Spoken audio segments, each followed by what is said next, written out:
ذكر عرش الله تبارك وتعالى في القرآن في أكثر من 20 موضعا، ووصف الله تبارك وتعالى عرشه فقال: ذو العرش المجيد، رب العرش الكريم، رب العرش العظيم.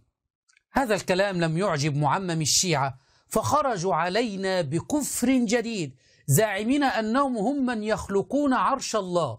المعممين في الحسينية يقولون أن هذه المجالس الحسينية تصنع عرشا لله. نعوذ بالله من هذا الكفر. الحسين يصنع هذه القلوب، هاي مجالسكم تصنع هذه القلوب.